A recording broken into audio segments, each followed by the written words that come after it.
Pemirsa obligor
Timnas Garuda ya dengan tim Australia. Skuad Garuda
pun masih ada lawan-lawan yang tidak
di kompetisi pilkada ini para caleg-calegnya juga sudah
dapat. Nah, oleh karena itu tepat sekali dengan judul editorial kali ini menguji nyali Satgas BLBI. Mampukah? Kita akan saksikan dulu tayangan yang satu ini, pemirsa.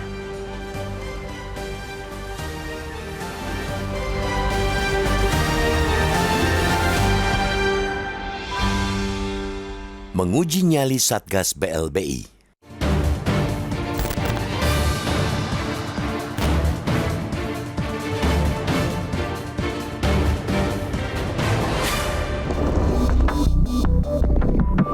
Siasat Marimutu Sinivasan untuk lepas dari tanggung jawab telah gagal total. Obligor Bantuan Likuiditas Bank Indonesia atau BLBI itu ditangkap petugas imigrasi di Pos Lintas Batas Negara atau PBLN, Entikong, Kalimantan Barat, Minggu 8 September sore saat hendak kabur ke Kuching, Malaysia. Saat itu, Marimutu mengaku sakit sehingga tidak turun dari kendaraan untuk pemeriksaan imigrasi. Namun ketika petugas konter memindai paspornya, Marimutu ternyata masuk dalam daftar cegah tangkal atau cekal sehingga tidak bisa bepergian ke luar negeri. Kita tentu mengapresiasi upaya pencegahan ke luar negeri terhadap Marimutu. Kini, publik mendesak pemilik grup Texmaco itu segera mempertanggungjawabkan dan melunasi tunggakan pembayaran utang BLBI kepada negara. Grup Texmaco diketahui menerima pinjaman lantaran krisis keuangan melanda Indonesia pada 1997-1998. Jumlahnya sebesar 8,08 triliun rupiah dan 1,24 juta dolar Amerika Serikat untuk divisi permesinan. Divisi tekstil memperoleh dana sebesar 5,28 triliun rupiah dan 256.590 dolar Amerika Serikat. Pinjaman juga mencakup 95.000 pound sterling serta 3 juta yen Jepang. Dalam akte kesanggupannya, Grup Texmaco tercatat memiliki utang sebesar 29 triliun rupiah ditambah 80,5 juta US dollar terkait dengan penerbitan Letter of Credit atau LC. Marimutu baru membayar sejumlah kecil utangnya kepada Satuan Tugas Penanganan Hak Tagih Negara Dana BLBI atau Satgas BLBI sekitar 30 miliaran rupiah.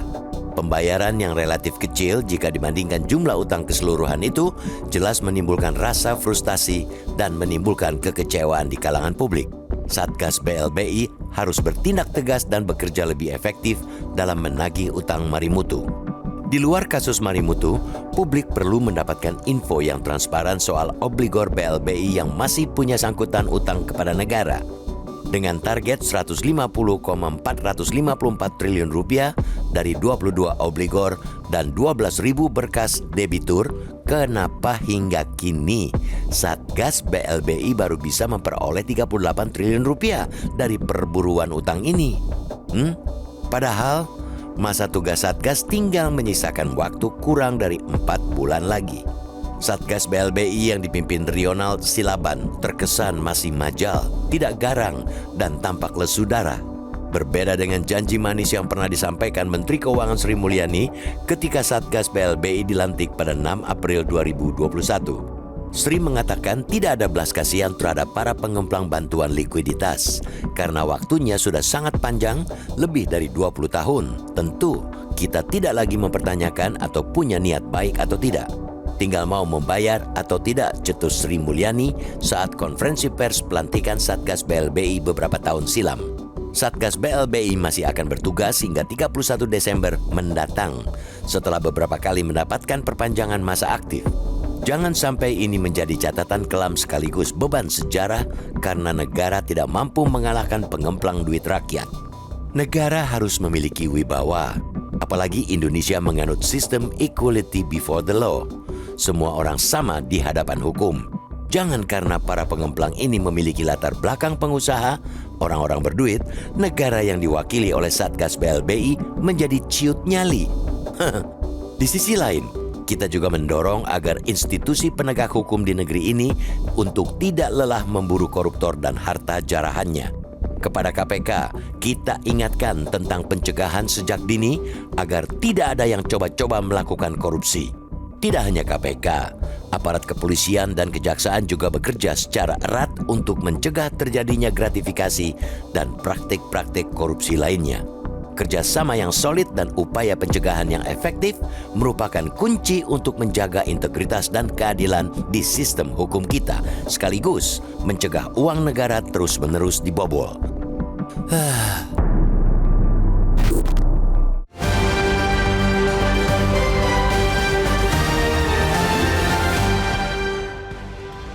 Ya pemirsa, kami ingatkan Anda untuk bisa berpartisipasi dan berinteraksi terkait tema kami kali ini di nomor telepon 021 583 9900. Dan kami akan segera kembali seusai jeda. Tetaplah bersama kami.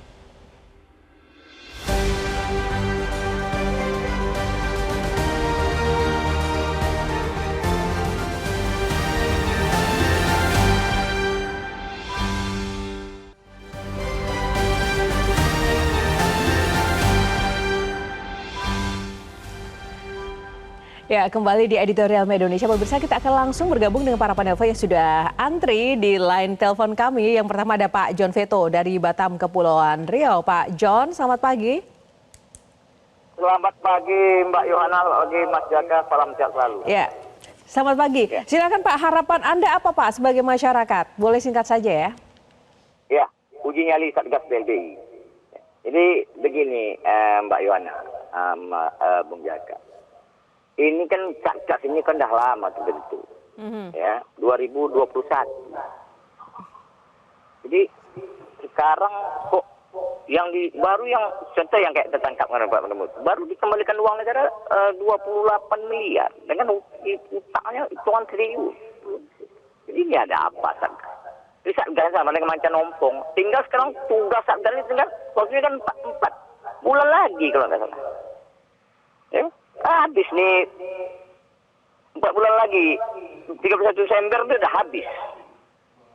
Jadi mudah-mudahan tapi ini harus diperpanjang ini oleh presiden yang baru nanti. Harus diuber semua nih. Kenapa kok susah betul?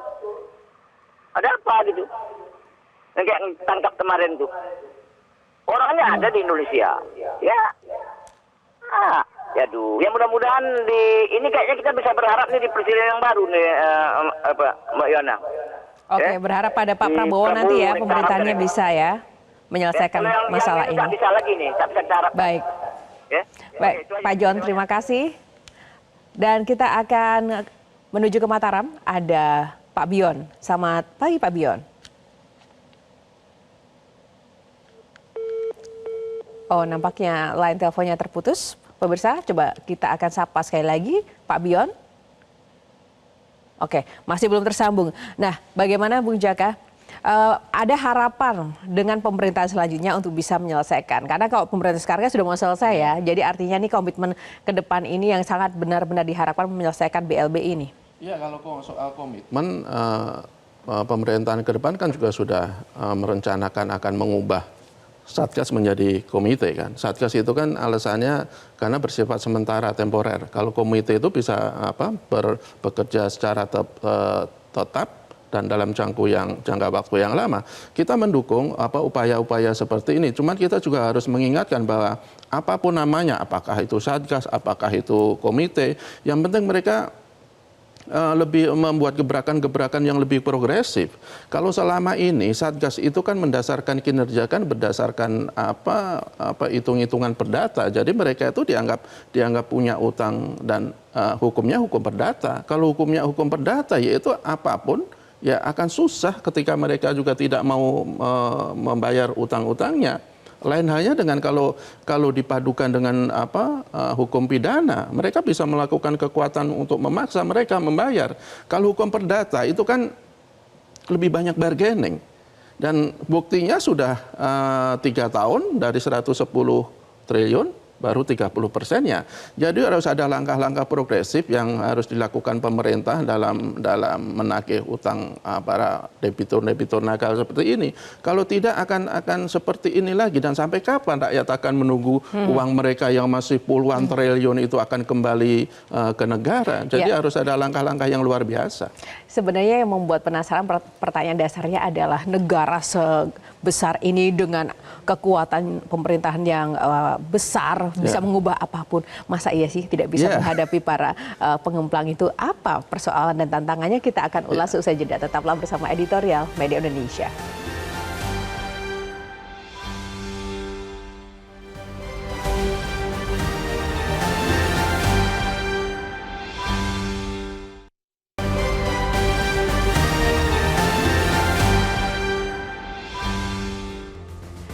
Ya, kembali di editorial Media Indonesia langsung Bung Jaka. Apa sebenarnya yang menyandera negara untuk tidak bisa segera menyelesaikan kasus BLBI dan juga menciduk seluruh para pengemplang pajak kita?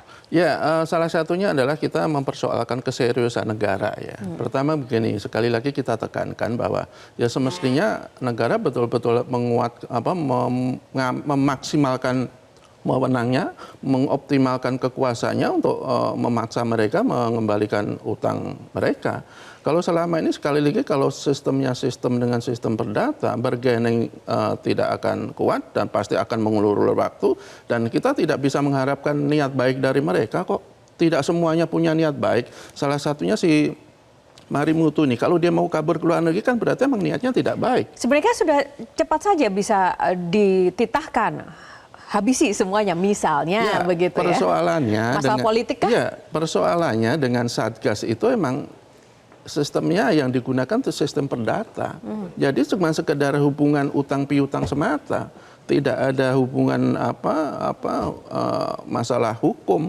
Itu yang sebenarnya dikritik banyak pihak. Semestinya pemerintah itu memberikan batas waktu kepada para pengemplang uang negara ini sampai kapan dia tidak membayar, ya hukum pidana yang diterapkan. Saya yakin kok mereka itu lebih takut masuk penjara daripada tidak membayar utang. Juga soal masalah aset-aset kan masih banyak juga aset-aset yang sudah dialih tangankan ke pihak-pihak yang lain. Jadi ini memang tidak mudah, tetapi negara pasti bisa kalau dia kemauannya lebih besar dari yang sudah-sudah. Baik, terima kasih Bung Jaka sekali lagi. Semoga Satgas BLBI ke depan dengan sisa waktu yang masih ada ini benar-benar punya nyali ya untuk menyelesaikan para pengemplang yang kemudian membawa lari uang rakyat. Karena ada hak tadi ya sekitar mungkin 78 lebih gitu ya. Iya, masih sekitar segitu ya. Ya, yang harus dikembalikan kepada negara. Terima kasih Bung Jaka untuk waktunya bersama editorial Media Indonesia. Pemirsa, kita juga harus mendorong agar institusi penegak hukum di negeri ini untuk tidak lelah memburu koruptor dan juga harta jarahannya. Begitupun dengan KPK untuk tetap melakukan pencegahan sejak dini agar tidak ada yang coba-coba melakukan korupsi. Aparat kepolisian dan juga kejaksaan juga bekerja secara erat dan juga intensif untuk mencegah terjadinya gratifikasi dan juga praktik-praktik korupsi lainnya. Kerjasama yang solid dan juga upaya pencegahan yang efektif merupakan kunci untuk menjaga integritas dan keadilan di sistem hukum kita. Sekaligus juga mencegah uang negara terus-menerus dibobol. Demikianlah editorial Media Indonesia. Saya Yohana Margarita undur diri. Selamat pagi, sampai jumpa.